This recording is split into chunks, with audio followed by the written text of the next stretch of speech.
Hello everyone, मैं नीलम तिवारी आप सभी का मैग्नेट ब्रेन्स में बहुत बहुत स्वागत करती हूँ। मैग्नेट ब्रेन्स एक ऐसा चैनल है जहाँ पर आपको 4th क्लास से 12th क्लास तक का सारा स्टडी मटेरियल बिल्कुल फ्री अवेलेबल करवाया जाता है। तो लास्ट 2 वीडियोज़ में हमने अपठित गद्यांश को शुरू किया था और हमने कहा था कि हम 1-2 प्रकार और आपको बताएंगे अपठित गद्यांश के, कि जिस तरह से हम क्या, जब एक ही टॉपिक को हम 2-3 बार हम जिस चीज़ को रिपीट करके देख लेते हैं तो उससे हमें अगले हमारे पास कोई भी कैसे भी आ जाए तो उनको हम सॉल्व करने के लिए थोड़ा सा मेंटली हम प्रिपेयर हो जाते हैं कि हमको एक्चुअली इसमें करना क्या है, हम क्या करें इसमें। तो अपठित गद्यांश में हम फिर एक और नया एक गद्यांश लेकर आए हैं जिसको हम पढ़ देते हैं कि पहले हमें इसको पढ़ना है, फिर उसके बाद उसके प्रश्न उत्तर होते हैं उनको हम सॉल्व करेंगे। इसमें टोटल 4 प्रश्न आते हैं कि पहला, दूसरा और तीसरा और चौथा 4 प्रश्न होते हैं, जिसमें पहला होता है हमारा कौन सा, एक पद में उत्तर, यानी एक शब्द में जिसका हमें उत्तर लिखना होता है, एक पदेन उत्तर। ठीक है, एक शब्द में उत्तर आता है। फिर हमारे इसमें भी हमें कोई 2 करने होते हैं, 3 होते हैं, ऑप्शनल होते हैं, उसमें से हमें 2 कोई भी छांट के जो हमें सही आ रहे हैं उनके हम उत्तर कर लेते हैं। फिर आता है हमारा एक वाक्य में उत्तर, एक वाक्य में देना है, मतलब केवल एक शब्द नहीं लिखना है हमें। अगर उत्तर बताना है तो अत्र पठनस्यतु श्रेष्ठा व्यवस्था अस्ति, मतलब एक पूरा हमें वाक्य लिख के उसका सही आंसर लिखना है। एक वाक्य के उत्तर आ जाते हैं। फिर हमारे पास आते हैं MCQ यानी बहुविकल्पात्मक, जिसमें क्या होते हैं, एक प्रश्न होगा, उसके 4 विकल्प होते हैं, उसमें से कोई भी एक हमें सही करना होता है।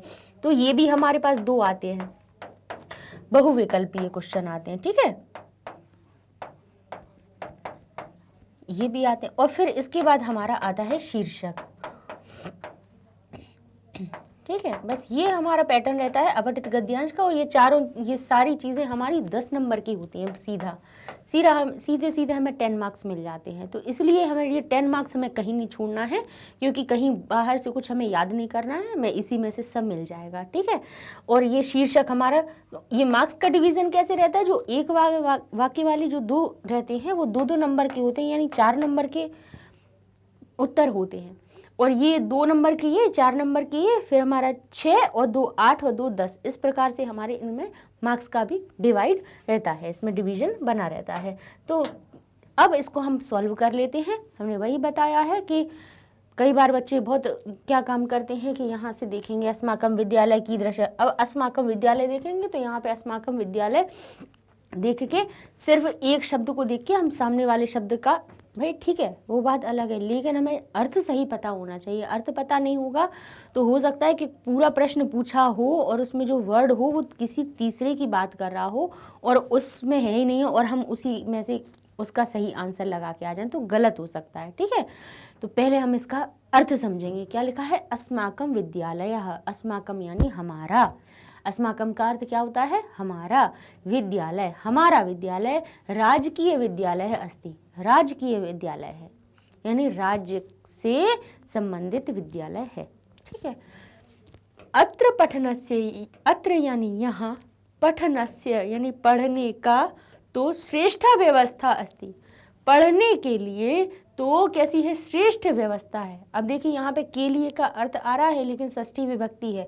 कहा था कि श्रेष्ठ शब्द में षष्ठी विभक्ति होती है, लेकिन षष्ठी विभक्ति लगाते हैं, जबकि अर्थ वहाँ पे के लिए आ रहा है, के लिए का अर्थ निकल रहा है यहाँ पे पढ़ने, यहाँ पढ़ने के लिए उत्तम व्यवस्था है। लेकिन कहते हैं ना कि हमने जब आपको षष्ठी विभक्ति समझाई थी तो श्रेष्ठ जहाँ होगा वहाँ पे भले के लिए का अर्थ है चतुर्थी आनी चाहिए, लेकिन यहाँ पे इन्होंने षष्ठी विभक्ति लगाई है। ये हमने नियम आपको जब आपने कारक समझा रहे थे ना उसमें, तो यहाँ अर्थ निकलेगा के लिए, लेकिन यहाँ पे पठनस्य शब्द षष्ठी विभक्ति में आएगा, श्रेष्ठ के लिए। यहाँ पढ़ने के लिए तो श्रेष्ठ व्यवस्था है, अतएव अर्थात इसलिए अस्माकं विद्यालयस्य सर्वामि कक्षाणां परीक्षायां 100% भवति,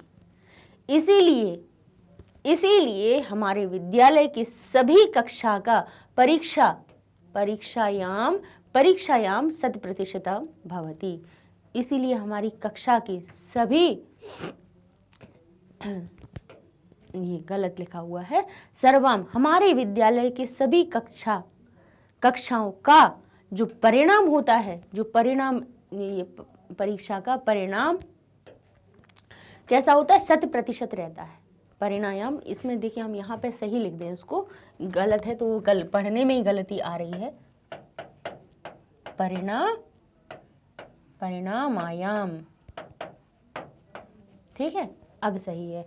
सभी कक्षाओं का जो परीक्षा परिणाम है वो 100% होता है। क्रीडानाम प्रतियोगितासु, क्रीड़ाओं की, ठीक है, क्रीड़ाओं की यानी खेलों की जो प्रतियोगिताओं में भी, अब देखिए प्रतियोगिता, देखिए यहाँ पे क्रीडा नाम लिखा है यानी षष्ठी विभक्ति बहुवचन में नाम शब्द आता है, रामानाम, बालका नाम आता है। क्रीड़ा नाम यानी इसमें के का अर्थ है, खेल एक नहीं है, बहुत सारे बता रहे हैं कि खेलों का या खेलों की प्रतियोगिता में सु लगा दिया, सप्तमी विभक्ति में का अर्थ निकल आया। तो क्या कहा, खेलों की प्रतियोगिता में, अपि यानी भी, खेलों की प्रतियोगिता में भी अस्माकम हमारा विद्यालय के छात्र, हमारे विद्यालय के छात्र बहुन पुरस्कार अलभंत, बहुत से पुरस्कार लाभ यानी लाते हैं। अस्माकम विद्यालयस्य, हमारे विद्यालय का स्या शब्द लगा है ना, तो का अर्थ निकाला है। हमारे विद्यालय का वार्षिक उत्सव परिहय संपन्नो जातः, हमेशा क्या होता है, संपन्न होता है।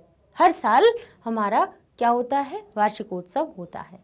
तदा अस्माकम राज्यस्य राज्यपालः, जिसमें तब यानी तदा यानी तब, अस्माकम हमारे राज्यस्य यानी राज्य के राज्यपाल मुख्य अतिथि आसीत। तब हमारे जो राज्य के, देखिए अस्माकम विद्यालय से हमारे विद्यालय का जो वार्षिक उत्सव था, अब ये पिछली बात बता रहे हैं कि परिहर मतलब पिछले साल संपन्न हो जाता, पिछली साल संपन्न हुआ था, तब हमारे विद्यालय के राज्यपाल मुख्य अतिथि थे। तब कौन थे, मुख्य अतिथि थे, ठीक है। यदेव मुख्य अतिथि द्वारम संप्राप्त छात्र वाद्य यंत्राणाम ध्वनिना तस्य स्वागतम आचरण। तभी मुख्य अतिथि द्वारम यानी मुख्य अतिथि के द्वार को क्या किया था, संप्रातम हमारे छात्र जो थे वो क्या कर रहे थे, वाद्य यंत्रों के ध्वनिना की ध्वनि से तस्य स्वागतम आचरण, तब उनका स्वागत आचार किया था, आचरण यानी स्वागत का आचरण किया यानी काम किया, स्वागत किया।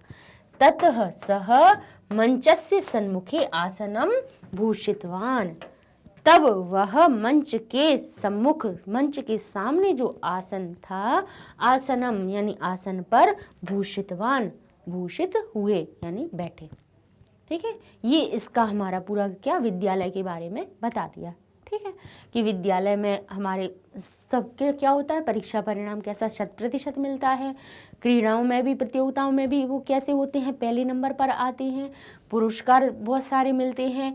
पिछली साल भी हमारे क्या हुआ था, वार्षिकोत्सव हुआ था, तब राज्य के राज्यपाल आए थे, वो मुख्य अतिथि थे। हमारे जो विद्यालय के बच्चे थे उन्होंने उनका स्वागत किया था वाद्य यंत्रों से, वाद्य यानी जो बजाने वाले, कोई अपना ड्रम बजा रहा है, कोई फ्लूट बजा रहा है, कोई जो भी, उससे उनका स्वागत किया था। तब वो आके कहाँ बैठे थे, मंच के सामने वाले आसन पर बैठे थे। ये हमारा गद्यांश हो गया, ठीक है, पढ़ लिया हमने, इसका अर्थ समझ लिया।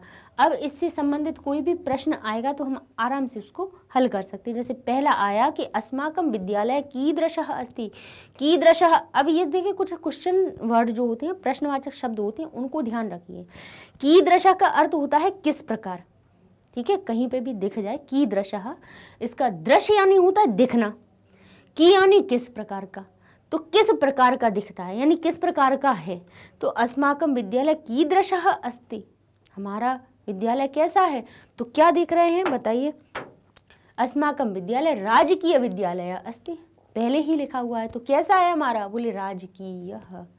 तो यहाँ पे हम कुछ नहीं लिखेंगे, सिर्फ हमें एक पद में उत्तर देना है। देखिए एक पद, और वो भी कितने लिखे हैं, प्रश्न द्वयम, यहाँ जरूर देख लीजिएगा कि द्वय लिखा है, त्रय लिखा है, चतुर लिखा हुआ है। चतुर शब्द 4 के लिए आता है, द्वय शब्द द्वय के लिए था।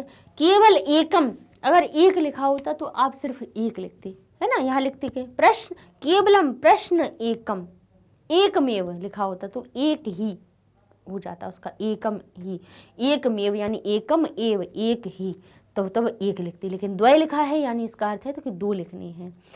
तो वो पूछ रहे हैं अस्माकम विद्यालय कीदृशः अस्ति, किस प्रकार का है, तो बोले राजकीय है।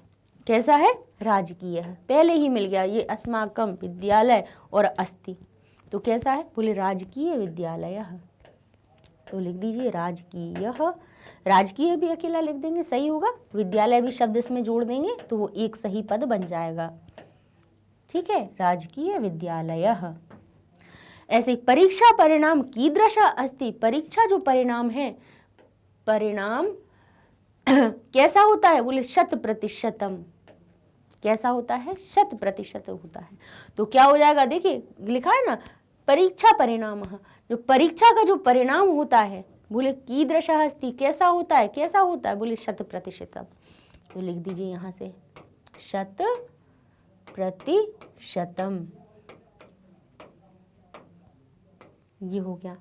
अब कह रहे हैं पर यह विद्यालय कह संपन्न जाता है, पर यह, पर यानी पिछले, यह भूतकाल की बात करें, पिछले साल, पर यह, देखिए यह शब्द होता है किसका, भूतकाल का, कल के लिए, और पर शब्द लगा दिया, इसका अर्थ हो गया कि पिछली साल की बात कर रहे हैं, ठीक है, पर यह क्या हुआ था, तो वो कह रहे हैं कि क्या हुआ था, हमारा विद्यालय संपन्न जाता है, विद्यालय में क्या हुआ था, तो ये बता दिया वार्षिकोत्सव, पर यह संपन्न हो जाता, तो अस्माकम विद्यालय तो होगा नहीं कि हमारे विद्यालय का, अब वही तो पूछ रहे हैं कि विद्यालय, पर यह विद्यालय कहाँ संपन्न जाता, क्या हुआ था, तो बोले वार्षिकोत्सव, क्या हो जाएगा, वार्षिकोत्सव, तो यहाँ उत्तर हम लिख देंगे अकेला यहाँ पे,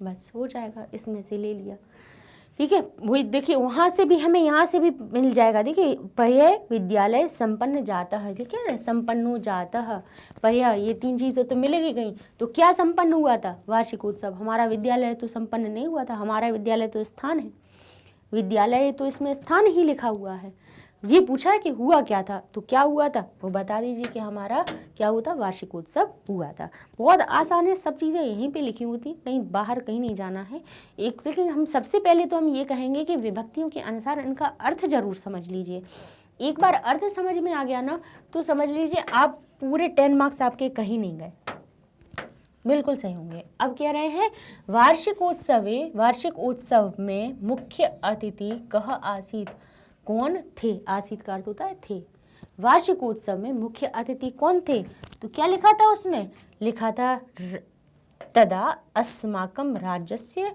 राज्यपाल मुख्य अतिथि आसीत, देखिए मुख्य अतिथि थे, कौन थे, राज्य के राज्यपाल, तदा नहीं, अस्माकं यानी हमारे नहीं, क्या लिखेंगे हम, राज्य से राज्यपाल, ठीक है, तो हमारा क्या हो जाएगा पूरा, देखिए वहीं से लिख लीजिए। अब जो हमारा पूर्ण वाक्य का उत्तर जो बनाना होता है वो ऐसा नहीं है कि वाक्य खुद से आपको सब उसी में मिल जाएगा, कैसे, कह शब्द अकेला हटाएंगे और क्या लिखेंगे, वार्षिकोत्सवे मुख्य अतिथि आसीत, तो वहीं से लिखेंगे, कह की जगह पे क्या लिख देंगे, राज्य से हमारे राज्यपाल, तो क्या बनेगा हमारा वार्षिकोत्सवे यानी वार्षिक उत्सव में मुख्यातिथि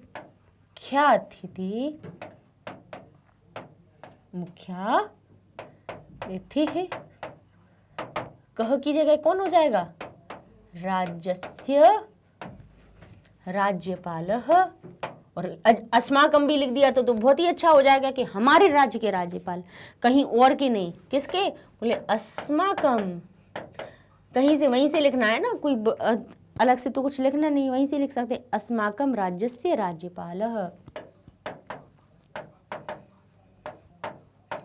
राज्यपाल, और क्या हो जाएगा, आसीत, ठीक, ये हो जाएगा। अब कह रहे हैं मुख्य अतिथौ आगते छात्रा किम अकुर्वन्, मुख्य अतिथि आगमन के लिए आगते छात्रा, जो छात्र थे, किम अकुर्वन, क्या किया उन्होंने, क्या किया था बताइए, क्या लिखा था उन्होंने कि संप्रातम छात्राः, देखिए यद्येव मुख्य अतिथि द्वारम, संप्रातम मुख्य अतिथि के द्वार पर छात्रा क्या करते हैं, स्वागतम करते हैं, स्वागतम आचार्य करते हैं, किससे करते हैं, बोले वाद्य यंत्राणाम ध्वनिना तस्य स्वागतम आचरण। तो बोले क्या करते हैं, वाद्य यंत्र नाम ध्वनि ना करते हैं, वाद्य यंत्र की ध्वनि से, वाद्य यंत्र की का अर्थ नाम से लगा दिया, ना शब्द लगा दिया तो ध्वनि ना, ध्वनि से। तो क्या बनेगा इसका, हमारा क्या लिखेंगे हम, पूरा लिख के किम की जगह क्या लिख देंगे, वाद्य यंत्राणाम ध्वनि ना अकुर्वन।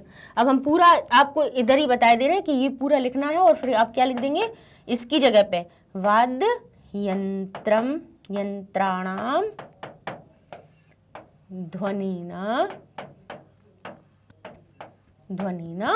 ठीक है, ध्वनिना स्वागतम भी आप लिख सकते हो, क्योंकि मुख्य आगति छात्रा क्या करते हैं, वाद्य यंत्राणाम ध्वनिना स्वागतम, और फिर अकुर्वन क्या लिखेंगे, स्वागतम माचरण अकुर्वन, बस अकुर्वन उसी में से लिख देंगे।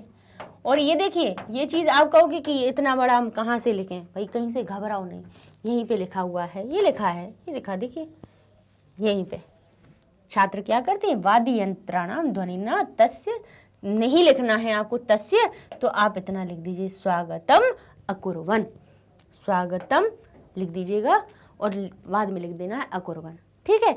पूरा अगर फिर भी नहीं आपको और भी नहीं समझ में आए तो इतना लिख देना आप कि भले ऐसा नहीं, मतलब हम आपको बता रहे हैं कि इस प्रकार से भी लिख सकते हैं। अगर आपको नहीं समझ में आ रहा कि क्या किया था तो आप कुछ मत लिखिए, एक वाक्य यहाँ से लिख दीजिए, उठा के वो वाला वाक्य लिख दीजिए, पूरा सही हो जाएगा, गलत नहीं होगा, ठीक है।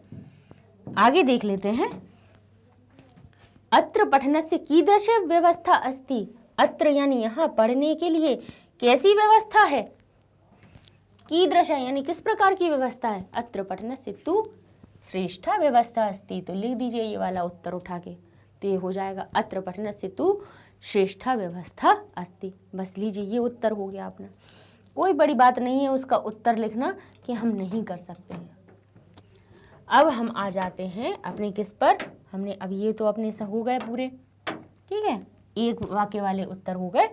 अब कहते हैं भाषिक कार्यम पे आ जाते हैं। भाषिक कार्य हमने आपको बताया है कि पूरी जो गद्य होगा उसमें से कोई एक शब्द उठा लेंगे और वो कहेंगे कि इसका विशेषण बताइए, इसका सर्वनाम बताइए, या इसका क्रियापद कौन सा है, या इसमें कर्ता पद कौन सा है, ये सारी चीज़ें हमें उसमें बताने रहेंगी।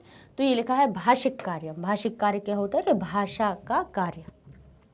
व्यवस्था इति पदस्य किम विशेषणम, व्यवस्था शब्द जो है उसका विशेषण क्या है, विशेषण क्या है, व्यवस्था कैसी व्यवस्था है बोले, तो व्यवस्था के लिए अब हम क्या करेंगे, हम अपने इसको देख लेंगे कि व्यवस्था जो शब्द वहाँ लिखा हुआ है उसका विशेषण कैसा बता रहे हैं। तो व्यवस्था है कैसी है बोले, इसकी विशेषता क्या बता रहे हैं कि कैसी विशेषता है बोले, श्रेष्ठ। यहाँ पे निम्न नहीं लिखी है, उच्च नहीं लिखी, यहाँ लिखा है क्या, श्रेष्ठा व्यवस्था। तो व्यवस्था शब्द की विशेषता क्या बता रहे हैं कि विद्यालय में कैसी व्यवस्था है बोले, श्रेष्ठा। तो श्रेष्ठा शब्द उसकी विशेषण हो गया। तो यहाँ पर हम क्या करेंगे, व्यवस्था इति पदस्य किम विशेषणम, उसका विशेषण क्या है, तो बोले यहाँ पे है श्रेष्ठा, है ना। कैसी व्यवस्था है बोले, अच्छी व्यवस्था है, श्रेष्ठ है, अच्छी भी नहीं है, श्रेष्ठ है, सबसे अच्छी है ना। तो व्यवस्था शब्द का ये विशेषण हो गया, यानी विशेषता बता दी। अब आगे देखेंगे ऐसे ही हम चल के कि जातः, जातः इतस्य विलोम पदम किम, जातः यानी होना। अब जातः संपन्नो, जाता का विलोम पद क्या हो जाएगा बोले, देख लीजिए, जातः हुआ था, ठीक है, इसका विलोम पद दिखाना है, ठीक है। तो अब क्या कहेंगे, हुआ था और इसका हुआ है, ठीक है। अस्ति का अर्थ होता है, अब यहाँ पे क्या लिखना है, हमें विलोम पद ढूंढना है। देखिए तो यहाँ पे क्या हुआ, क्या लिखा था, पहले हम सबसे पहले इधर देखेंगे, कहाँ पे, यहाँ पे कि पहले क्या हुआ था, संपन्नो जाता है, संपन्न हुआ था। तो उसका विलोम क्या पद क्या हो जाएगा? हुआ है या होता है। हुआ था का क्या उल्टा हो जाएगा कि बोले हुआ है, उल्टा हो गया हुआ था। ठीक है, तो इन्होंने इस प्रकार से भी देखिए प्रश्न पूछ लिया है, तो अपन इसको भी कैसे लगाएंगे? बोले जातः इतस्य विलोम पदम किम, इसका विलोम पद क्या हो गया? बोले हुआ था, तो उसका उल्टा लिख दीजिए हुआ है या होता है। तो क्या हो जाएगा? अस्ति का अर्थ केवल है, आसीत का हुआ था आचरण यानी किया, लेकिन यहाँ पे भवति जो शब्द होगा वो क्या आएगा कि जाता शब्द हुआ था और भवति शब्द होता है या हुआ है। ठीक है, तो भवति शब्द इसका क्या हो जाएगा? विलोम शब्द हो जाएगा। तो देखिए इस प्रकार से सहायक क्रियाओं का भी वो विलोम शब्द पूछ सकते हैं कि था लगा था तो उसका उल्टा है कर दीजिए। अब कह रहे हैं अस्मिन गद्यांशे, इस गद्यांश में आचरण जो इति क्रियाया, आचरण जो क्रिया है उसका कर्तृपदम कौन? कर्तृपदम किम, उसका कर्ता कौन है? जो आचरण हुआ है, आचरण किया है, काय का आचरण किया? स्वागत करने का आचरण, स्वागत आचरण लिखा था। बोली उसका कर्ता पद कौन है? वो क्रिया तो हुई है, स्वागत किया है, लेकिन किसने किया? बोले कर्ता कौन है? बोले मुख्य अतिथि ने स्वागत किया था। स्वागत किया था किसका किया था? बोले छात्राः, तो जो छात्र लोग थे, जो छात्र थे, उन्होंने क्या किया था उनका। तो अब ऐसे अगर आप समझ नहीं पाए कि इस क्रिया का कर्तृपद कौन है, तो आप अपने गद्यांश में देख लीजिए कि यहाँ क्या लिखा है। यहाँ क्या लिखा है? छात्राः ध्वनिना तस्य स्वागतम आचरण, कि क्या किया उन्होंने? छात्रों ने किया। तो छात्र ही तो कर रहे हैं यहाँ पे, वाद्य यंत्र ध्वनि से करने वाले कौन है? बोले कर्ता कौन है? बोले छात्र हैं। तो इसमें छात्र शब्द हमारा क्या हो जाएगा? इसका कर्तृपद बन जाएगा। अब कह रहे हैं अनुच्छेदे छात्रा इति कर्तृपद से क्रियापद किम, बताइए। यहाँ पे बताइए कि यहाँ पे जो अनुच्छेद में छात्रा कहीं पे लिखा होगा शब्द, उस कर्तृपद का क्रियापद क्या है? ठीक है, अलम्भंत है, पूषितवान है, अस्ति है या भति है। तो अब हम क्या देखेंगे, इसमें सीधा उन्होंने कहा कि अनुच्छेद में देखो, अनुच्छेद में जो छात्रा शब्द कहीं लिखा होगा और इन चार क्रियाओं में से देखिए उसमें कौन सी क्रिया लगी हुई है। तो इसके लिए हमें सीधा कहाँ जाना पड़ेगा? अपने गद्यांश के पास। तो हम क्या क्या कहेंगे यहाँ पे? देखिए छात्राः बहून पुरस्कार अलम्भंत, लाते हैं कि मिल गई हमें क्रिया ये छात्रा शब्द से। अब यहाँ पे छात्रा था लेकिन यहाँ पे आचरण था, तो आचरण तो उन्होंने पूछा नहीं है, नहीं पूछा ना। यहाँ वहाँ पे उन्होंने क्या पूछा है? बोले छात्रा के संग में और दूसरी क्रियाएं लिखी हुई है, तो अलभंत लिखा हुआ है। तो क्या बन जाएगा हमारा? यहाँ पे हम किसको सही कर देंगे? अलभंत। ये हमारी क्रियापद हो जाएगी, कहीं बाहर कहीं नहीं जाना है, उसी में से लिखना है। अब कह रहे हैं अस्य अनुच्छेदस्य कृते समुचित शीर्षकम लिखित। ठीक है, अब इसके लिए उचित शीर्षक लिख लीजिए। तो अब जब हमने इतना पूरा पढ़ा और उसमें बताया किसके बारे में है, बताइए। पूरा हमने पूरा गद्य पढ़ा, उसके इतने लगाए, सब कुल मिला के बात किसकी हो रही थी? बोले यहाँ पे ज़्यादातर सब चीज़ देखी तो सिर्फ अस्माकम विद्यालय के बारे में सब बातें हो रही थी। तो कुछ मत कीजिए, बस सिर्फ अपना लिख दीजिए अस्माकम विद्यालय, बस हो गया शीर्षक। जो चीज़ अपनी उसके बारे में ज़्यादा बताई जा रही है, ये सारा पूरा जो बताया है, हमारे विद्यालय के वार्षिक उत्सव के बारे में बताया, हमारे विद्यालय का आपने वो बता दिया कि भाई इसका परीक्षा परिणाम कैसा रहता है, बच्चे कौन सी प्रतियोगिताओं में भाग लेते हैं। जब ये सारी चीज़ें सब हमारे विद्यालय के बारे में बताई जा रही हैं, तो शीर्षक भी लिख दीजिए अस्माकम विद्यालयः, तो बस हो जाएगा। लीजिए, ये हमारा शीर्षक हो जाएगा और 10 नंबर हमारे पूरे हो जाएंगे। इतनी सी छोटी सी चीज़ है, कुछ नहीं है, समझना है बस। समझने के बाद आराम से एक बार, हम हमेशा कहते हैं कि गद्यांश को ध्यान से पढ़ लीजिए। गद्यांश आपने ध्यान से पढ़ लिया तो समझ लीजिए आपके प्रश्न उत्तर फिर गलत नहीं होने वाले, क्योंकि आप अब फिर अर्थ समझ लेंगे। अर्थ को समझने के लिए कहेंगे मैम हम अर्थ कैसे समझे, हम भूल जाते हैं। तो उसके लिए हमने जो संस्कृत अनुवाद इसीलिए करवाए, उसमें एक एक विभक्ति के जो अनुवाद करवाए हैं वो इसीलिए करवाए हैं कि विभक्तियों को समझ लीजिए कि भाई प्रथमा विभक्ति में क्या अर्थ निकलता है, द्वितीय में क्या निकलता है, कौन सी विभक्ति में क्या अर्थ निकलता है। अर्थ हमें उन विभक्तियों से पहचान में आए। विद्यालय लिखा है तो इसका अर्थ निकलेगा विद्यालय में, विद्यालयस्य लिखा है तो इसका अर्थ निकलेगा विद्यालय का। है ना। विद्यालयन लिखा है तो विद्यालय से या विद्यालय के द्वारा निकलेगा। तो अर्थ हमें विभक्तियों के अनुसार, विभक्ति चिन्ह हमें पीछे के पता होंगे कि अम शब्द लगा है, ईन शब्द लगा है, अस्य लगा है, अया लगा है, किस लिए लगा है, आय शब्द लगा है तो क्या अर्थ निकल रहा है। तो ये चीज़ अगर हम आप ध्यान कर लेते हैं, याद कर लेते हैं विभक्तियों से, तो फिर हमारी कोई कहीं गलती नहीं हो सकती है। तो नेक्स्ट वीडियो में हम एक और गद्यांश को ले लेंगे और फिर उसके बाद हम कल अपना नया एक टॉपिक शुरू करेंगे जो होगा हमारा अनुच्छेद लेखन। अनुच्छेद लेखन और थोड़े से प्रश्न निर्माण, ये 2 चीज़ें और रह गई हैं आपकी, वो हम आपको कल के वीडियोज़ में करवाएंगे। तो तब तक के लिए धन्यवाद।